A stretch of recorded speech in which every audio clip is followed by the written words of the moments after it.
प्रिय विद्यार्थियों नमस्कार। आज की ऑनलाइन क्लास में आपका हार्दिक अभिनंदन है। प्रिय विद्यार्थियों, लेसन संख्या 8 अपना चल रहा है। लेसन संख्या 8 का आज का अपना जो टॉपिक है वह है दैनिक जीवन में उपयोगी महत्वपूर्ण कार्बनिक यौगिक। मतलब कुछ ऐसे यौगिक हैं जो अपने दैनिक जीवन में हम काम में आते हैं, जिनको हम काम में लेते हैं, तो उनका हम अध्ययन कर रहे हैं। तो इसमें पहला जो यौगिक है वह है क्लोरोफ्लोरोकार्बन।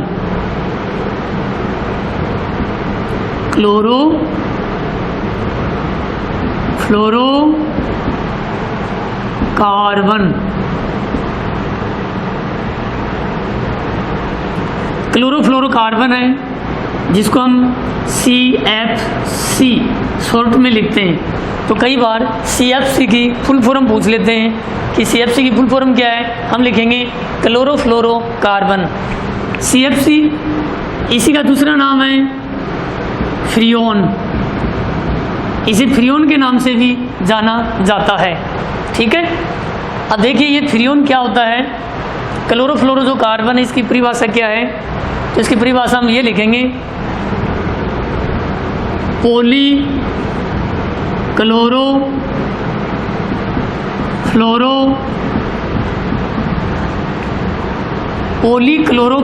एल्केन को ही क्या परिभाषा है, पॉलीक्लोरोफ्लोरो एल्केन को ही क्या कहते हैं, CFC कहते हैं, मतलब फ्रियोन कहते हैं। ये फ्रियोन की परिभाषा है।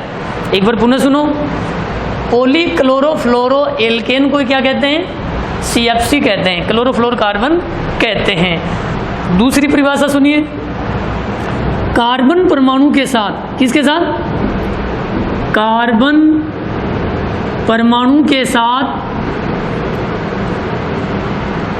जब क्लोरीन एवं फ्लोरीन परमाणु मिलकर जो यौगिक बनाते हैं उन्हीं यौगिकों को फ्रियोन कहते हैं या क्लोरोफ्लोरोकार्बन कहते हैं। क्या परिभाषा है, कार्बन परमाणु के साथ क्लोरीन एवं फ्लोरीन परमाणु जुड़कर जो यौगिक बनाते हैं या जिन यौगिकों का निर्माण करते हैं इन्हीं यौगिकों को क्लोरोफ्लोरोकार्बन कहते हैं, मतलब CFC कहते हैं। तो ये है CFC की परिभाषा, डेफिनेशन। अब है कि ये क्लोरोफ्लोरोकार्बन है, इनको बनाया किस प्रकार जाता है, मतलब इनकी परिभाषा क्या है, किस तरह इनको बनाया जाता है, बनाने की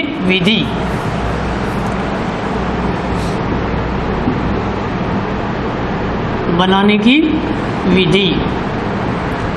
मतलब क्लोरोफ्लोरोकार्बन है, इसका निर्माण किस प्रकार किया जाता है, कई बार पूछ लेते हैं। तो देखिए ये कार्बन टेट्रा क्लोराइड है, CCl4, इसे कहते हैं कार्बन टेट्रा क्लोराइड, क्योंकि यहाँ क्लोराइड 4 है, 4 को कहते हैं tetra, carbon tetra chloride. Carbon tetra chloride की क्रिया हम किसके साथ करवाते हैं, HF को क्या कहते हैं, हाइड्रोजन फ्लोराइड, हाइड्रोजन फ्लोराइड के साथ ये क्रिया करवाते हैं। अब ये क्रिया किसकी उपस्थिति में होती है, SbCl5, इसका नाम है एंटीमनी पेंटाक्लोराइड। ये यहाँ उत्प्रेरक का काम कर रहा है, ये यौगिक एंटीमनी पेंटाक्लोराइड इसका नाम है। अब देखिए जब कार्बन टेट्रा क्लोराइड की क्रिया हम किसके साथ करवाएं, HF हाइड्रोजन फ्लोराइड के साथ करवाएंगे, तब देखिए यहाँ आगे उत्पाद क्या बनता है। तो इधर देखो ये कार्बन है और कार्बन के साथ में कितने क्लोराइड जुड़े हैं, 4 क्लोरीन के परमाणु जुड़े हुए हैं। ऐसे देखो आप, अब ये कार्बन टेट्रा क्लोराइड है, इसका हमने संरचना सूत्र लिख दिया। अब इसकी क्रिया हमने किसके साथ करवाई, HF के साथ करवाई, HF।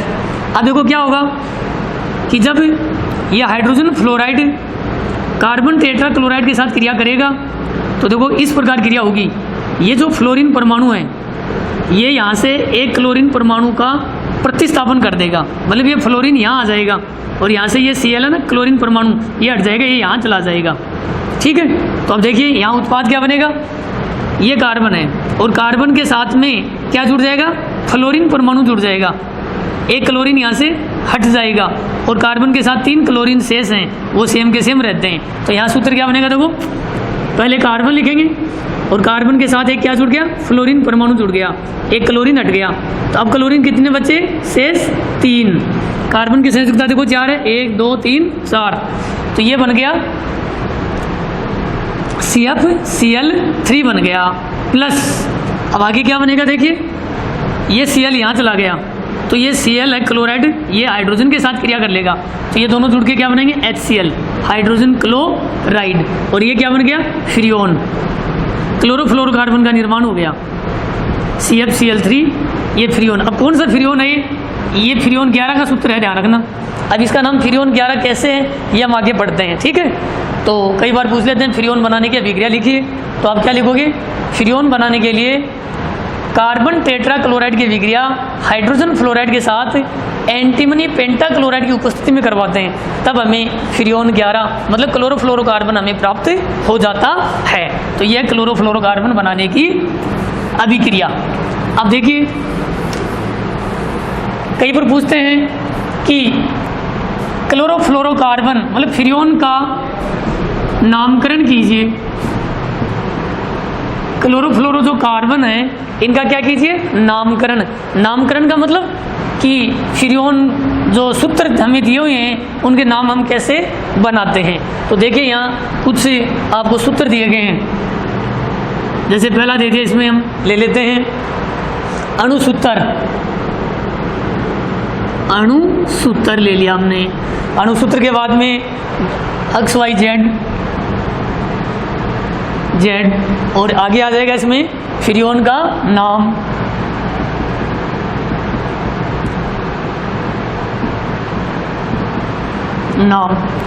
ये देखिए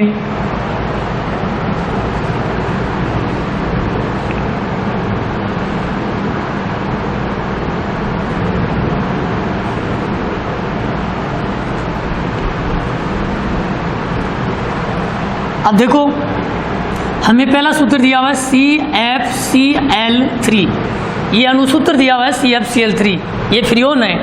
अब हमें ये बताना ये फ्रियोन कौन सा है, मतलब इसका नामकरण करेंगे हम कि ये फ्रियोन 11 है कि 12 है कि 112 है कि 113 है, कौन सा है ये।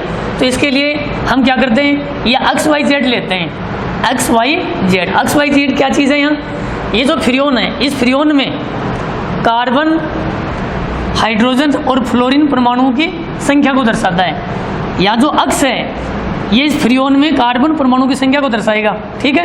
Y ये हाइड्रोजन परमाणु की संख्या को दर्शाएगा और Z ये फ्लोरीन परमाणु की संख्या को दर्शाएगा। तो ये आप ध्यान रखना कि कार्बन किसको दर्शाएगा, कार्बन दर्शाएगा, मतलब अक्स का मतलब क्या है, फ्रियोन में कार्बन परमाणु की संख्या, कार्बन की संख्या, और Y का मतलब क्या है, हाइड्रोजन परमाणु की संख्या, हाइड्रोजन परमाणु की संख्या, और Z का मतलब फ्लोरीन परमाणु की संख्या। ये इनका अर्थ है, ध्यान रखना आप।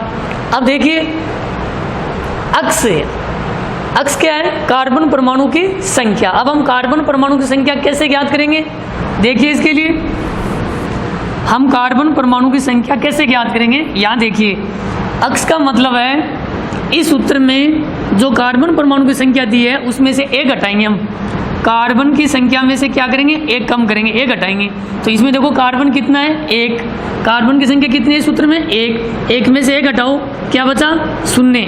तो अक्स का मान क्या आ गया, 0, ठीक है। ऐसे निकालेंगे, मतलब सूत्र में जो कार्बन की संख्या दी है उसमें से एक घटाएंगे, C-1, तो अक्स का मान आ जाएगा, ठीक है। तो इसमें कार्बन की संख्या एक दी है, एक में से एक घटाएंगे, क्या आ गया, 0। Y का मतलब क्या बताया आपको, Y का मतलब है इस सूत्र में हाइड्रोजन परमाणु की संख्या जितनी दी हुई है वो उसका अर्थ है।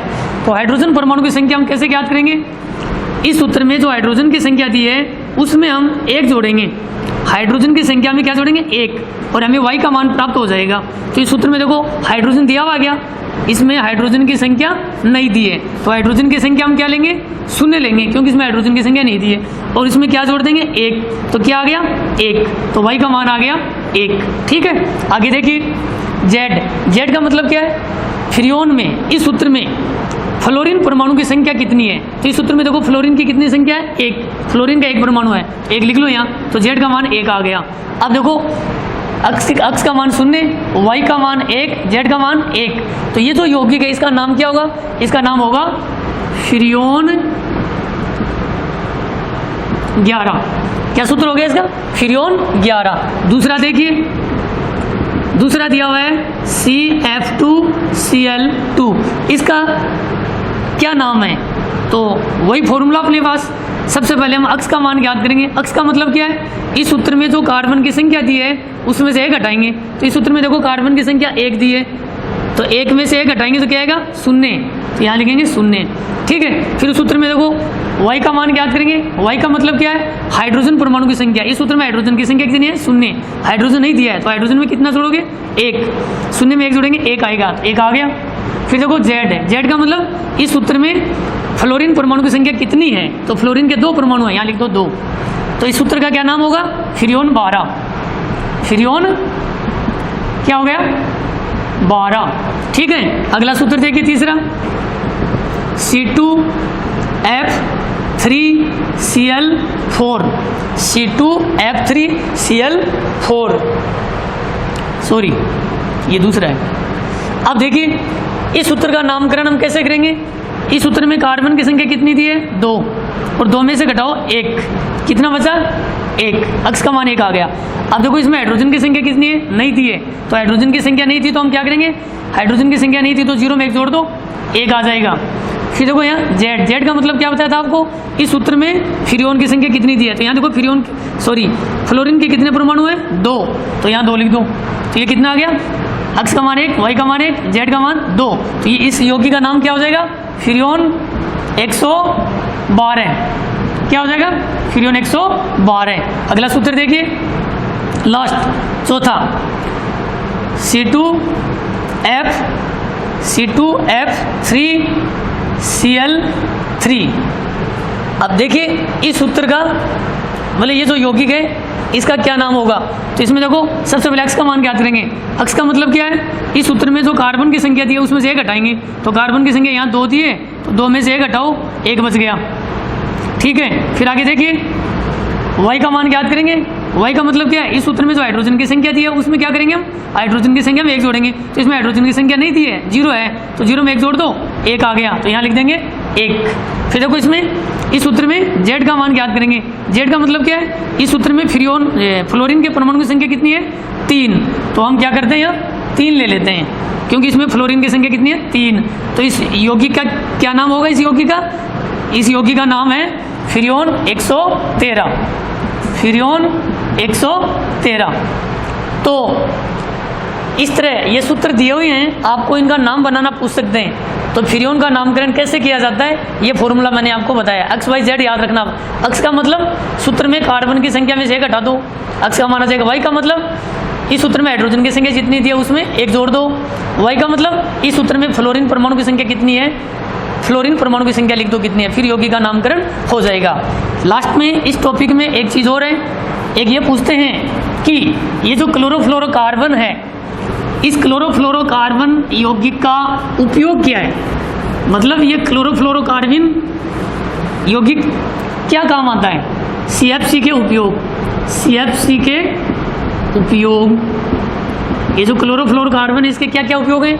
इसका पहला उपयोग हम लिखेंगे अक्रिय विलायक के रूप में। अक्रिय विलायक के रूप में एक उपयोग तो इसका ये। दूसरा उपयोग हम लिखेंगे, ये जो फ्रियोन है, CFC गैस है, ये अपने जो फ्रीज आता है रेफ्रिजरेटर, तो एक तो रेफ्रिजरेटर में ये गैस काम आती है। इसके अलावा जो AC है, एयर कंडीशनर, AC के अलावा जो शीत भंडार है, शीत संग्रहगारों में इस गैस का उपयोग प्रशीतक के रूप में किया जाता है। तो कई बार पूछ लेते हैं CFC के उपयोग बताओ, तो पहला उपयोग लिखेंगे अक्रिय विलायक के रूप में। दूसरा उपयोग CFC का उपयोग रेफ्रिजरेटर में, AC जो एयर कंडीशनर है या जो शीत भंडार हैं जहाँ मतलब फलों को रखा जाता है, जो ठंडे मतलब क्षेत्र हैं, तो उन शीत भंडारों में प्रशीतक के रूप में, रेफ्रिजरेंट के रूप में फ्रीऑन का उपयोग किया जाता है। तो प्यारे बच्चों, आज की ऑनलाइन क्लास में हमने पहला जो कार्बनिक यौगिक है क्लोरोफ्लोरोकार्बन है, इसका हमने अध्ययन किया है। तो आप इसको मतलब अच्छी तरह पढ़ लेना और ये इसका जो आपको होमवर्क दिया जाता है उसको आप अपनी नोटबुक में करते रहना। धन्यवाद।